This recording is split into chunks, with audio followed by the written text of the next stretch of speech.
সহপাঠক্রমিক কার্যাবলীর শ্রেণীবিভাগ। সহপাঠক্রমিক কার্যাবলীর শ্রেণীবিভাগ। ১ নাম্বার, শরীরচর্চামূলক কার্যাবলী। শরীরচর্চামূলক কার্যাবলী। এই কার্যাবলীকে দুটি ভাগে ভাগ করা হয়। ১ ব্যায়াম, ২ খেলাধুলা। ১ ব্যায়াম, ২ খেলাধুলা। ব্যায়াম কাকে বলে? বৈজ্ঞানিক পদ্ধতিতে শরীরের অঙ্গ প্রত্যঙ্গ সঞ্চালন প্রক্রিয়াকে ব্যায়াম বলে। বৈজ্ঞানিক পদ্ধতিতে শরীরের অঙ্গ প্রত্যঙ্গ সঞ্চালন প্রক্রিয়াকে ব্যায়াম বলে। এর গুরুত্ব কি? মনের প্রফুল্লতা ও ভারসাম্য বজায় রেখে বৌদ্ধিক কার্য সম্পাদনের ক্ষমতা বৃদ্ধি করে। মনের প্রফুল্লতা ও ভারসাম্য বজায় রেখে বৌদ্ধিক কার্য সম্পাদনের ক্ষমতা বৃদ্ধি করে। যেমন যোগাসন, হলাসন, ধনুরাসন, সর্বাঙ্গাসন ইত্যাদি। যোগাসন, হলাসন, ধনুরাসন, সর্বাঙ্গাসন ইত্যাদি। ২ খেলাধুলা। শরীরচর্চামূলক কার্যাবলীকে আমরা দুভাগে ভাগ করছি, একটা হচ্ছে ব্যায়াম আর একটি হচ্ছে খেলাধুলা। যে প্রক্রিয়ায় নির্দিষ্ট নিয়ম নীতি মেনে দলগতভাবে অঙ্গ সঞ্চালনমূলক ক্রিয়া সম্পাদনকে খেলা বলে। যে প্রক্রিয়ায় নির্দিষ্ট নিয়ম নীতি মেনে দলগতভাবে অঙ্গ সঞ্চালনমূলক ক্রিয়া সম্পাদনকে খেলা বলে। খেলার মাধ্যমে শৃঙ্খলাবোধ জাগ্রত হয়। খেলার মাধ্যমে শৃঙ্খলাবোধ জাগ্রত হয়, নেতৃত্ব দানের ক্ষমতা বৃদ্ধি পায় এবং দলগত মনোভাব তৈরি হয়। যেমন football, volleyball, kabaddi, table tennis, cricket, basketball ইত্যাদি। Football, volleyball, kabaddi, table tennis, cricket, basketball ইত্যাদি। এরপর যাব আমরা বিশেষ শিক্ষামূলক কার্যাবলী। ১ নম্বর যেমন শরীরচর্চামূলক কার্যাবলী, ২ নম্বর হচ্ছে বিশেষ শিক্ষামূলক কার্যাবলী। এগুলির শ্রেণীবিভাগ হলো ১ আত্মপ্রকাশমূলক কার্যাবলী। যে কার্যাবলীর মাধ্যমে শিক্ষার্থীরা আত্মপ্রকাশের সুযোগ পায় তাকে বলা হয় আত্মপ্রকাশমূলক কার্যাবলী। যেমন সাহিত্য সভা, বিতর্ক সভা, অভিনয়, হাতের কাজ ইত্যাদি। ২ সাংস্কৃতিক কার্যাবলী।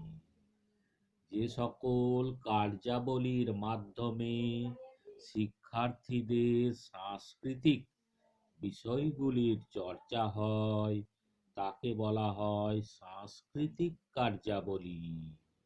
মহাপুরুষদের জন্ম ও মৃত্যু দিবস পালন, বিদ্যালয়ের বার্ষিক সাংস্কৃতিক অনুষ্ঠান, নাটক, বিভিন্ন ধরনের চিত্র প্রদর্শনী ইত্যাদি। ৩ সৃজনাত্মক কার্যাবলী। যে সকল কার্যাবলী শিক্ষার্থীদের সৃজন ক্ষমতার বিকাশে সহায়তা করে তাই হলো সৃজনাত্মক কার্যাবলী। যেমন গল্প রচনা, কবিতা লেখা, বিভিন্ন জিনিস তৈরি, অঙ্কন ইত্যাদি। ৪ রসবোধমূলক কার্যাবলী, যেসব কার্যাবলী শিক্ষার্থীদের রসবোধ জাগিয়ে তোলে তাই হলো রসবোধমূলক কার্যাবলী। যেমন হাস্যকৌতুক, শিক্ষামূলক ভ্রমণ, আবৃত্তি, বক্তৃতা সভা ইত্যাদি। 5. অবসর যাপনমূলক কার্যাবলী, যেসব কার্যাবলী শিক্ষার্থীদের অবসর জীবন সুন্দরভাবে কাটাতে সাহায্য করে তাই হলো অবসর যাপনমূলক কার্যাবলী। যেমন শব্দকোষ তৈরি, হবি ক্লাব, বিজ্ঞান ক্লাব, সাহিত্য বিষয়ক আলোচনা, সমাজসেবামূলক কার্যাবলী ইত্যাদি। 6. প্রাক্ষোভিক বিকাশমূলক কার্যাবলী, প্রাক্ষোভিক বিকাশমূলক কার্যাবলী, যে সকল কার্যাবলীর মাধ্যমে শিক্ষার্থীদের প্রাক্ষোভিক বিকাশ ঘটে তাই হলো প্রাক্ষোভিক বিকাশমূলক কার্যাবলী। যেমন নাটক, সঙ্গীত, সাহিত্য চর্চা ইত্যাদি। 3. সামাজিক কার্যাবলী, 3. সামাজিক কার্যাবলী, 3 হচ্ছে সামাজিক কার্যাবলী। সরি সরি সরি বিশেষ শিক্ষামূলক কার্যাবলী আর একটি আছে, সেটা হচ্ছে 7. স্থায়িত্ব শাসনমূলক কার্যাবলী, স্থায়িত্ব শাসনমূলক কার্যাবলী, যে সকল কার্যাবলী শিক্ষার্থীদের মধ্যে গণতান্ত্রিক আদর্শ ও নেতৃত্বের গুণাবলীর বিকাশ ঘটায় তাকে বলে স্থায়িত্ব শাসনমূলক কার্যাবলী। এই কার্যাবলীর দ্বারা শিক্ষার্থীদের মধ্যে আত্মবিকাশ, দায়িত্ববোধ ও নেতৃত্ব দানের ক্ষমতার বিকাশ ঘটে।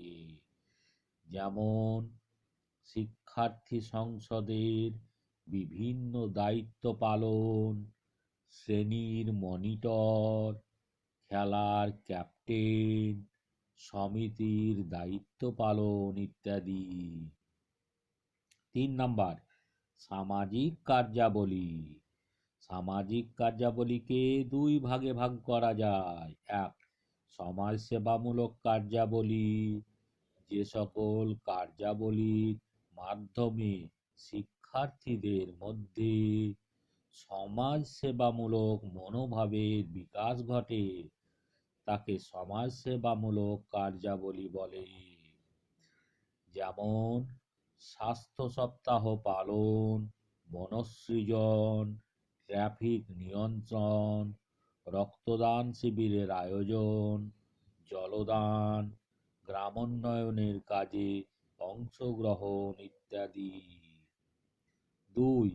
সামাজিক প্রশাসনমূলক কার্যাবলী, যে সকল কার্যাবলীর মাধ্যমে শিক্ষার্থীদের সামাজিক জীবনের সঙ্গে সম্পর্কিত বিদ্যালয়ে প্রশাসনিকমূলক কাজকে সামাজিক প্রশাসনমূলক কার্যাবলী বলে। যেমন সঞ্চয় প্রকল্প, সমবায় সমিতি, শিক্ষার্থী সংসদ ইত্যাদি। তাহলে কি দেখলাম আমরা? 1. শরীরচর্চামূলক কার্যাবলী, এটিকে 2 ভাগে ভাগ করা যায়, ব্যায়াম ও খেলাধুলা। বিশেষ শিক্ষামূলক কার্যাবলী, এটি হচ্ছে 7 প্রকার। 1. আত্মপ্রকাশমূলক কার্যাবলী, 2. সাংস্কৃতিক কার্যাবলী, 3. সৃজনাত্মক কার্যাবলী, 4. রসবোধমূলক কার্যাবলী, 5. অবসর যাপনমূলক কার্যাবলী, 6. প্রাক্ষোভিক বিকাশমূলক কার্যাবলী, 7. স্বায়ত্তশাসনমূলক কার্যাবলী। সামাজিক কার্যাবলীকে 3 নম্বর, সামাজিক কার্যাবলীকে আমরা দুভাগে ভাগ করি। এক হচ্ছে সমাজসেবামূলক কার্যাবলী, দুই হচ্ছে সামাজিক প্রশাসনমূলক কার্যাবলী।